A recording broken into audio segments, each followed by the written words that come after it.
What's up guys, no? Babalik tayo ngayon guys. Kasi pupunta tayo sa West Edmonton Mall.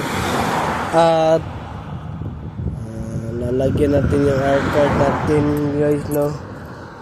Na $10. Ayun. Tamaan tayo lang tayo guys kasi 1:17 pa darating yung bus na 54. Diretso na yung 54 na yan guys.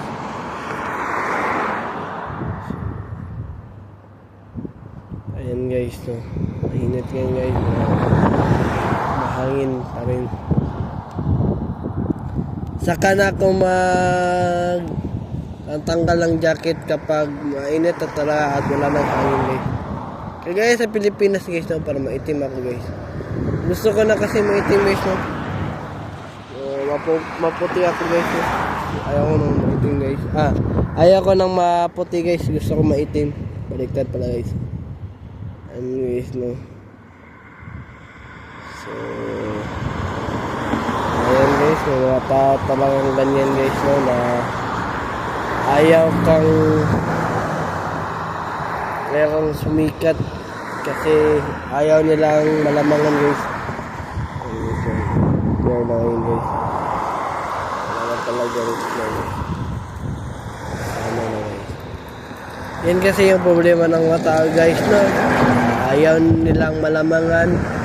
Kung sumikat yung tao, ibabayis nila. Hindi naman kasalanan ni Elias at hindi rin kasalanan ng manager. Kasalanan ng basher, ng mga fans niya kasi hindi sila makahintay. Diba? Iwan ko sa mga magulang ng mga anak.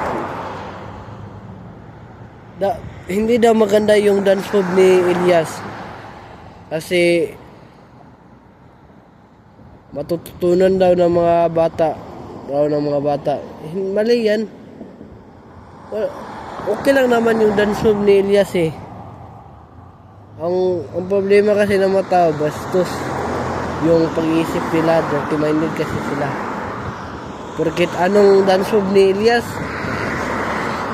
pinusgahan agad nila guys, no. Yan kasi problema ng mga tao guys, no. So baguhin yan na yung ugali niya guys. Kasi hindi nyo alam, yan si Elias.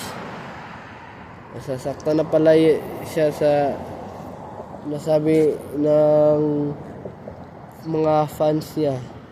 Hindi niya lang pinapakita kasi malakas si Elias, no? Hindi siya natitinag sa mga basher.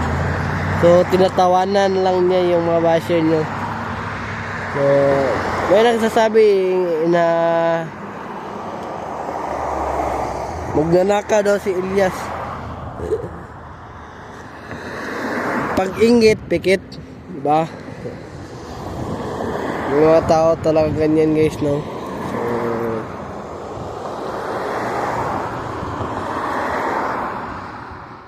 So ayan guys, no?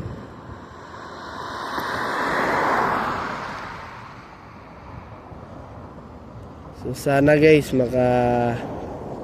pag makalipat-lipat na kami guys, gusto ko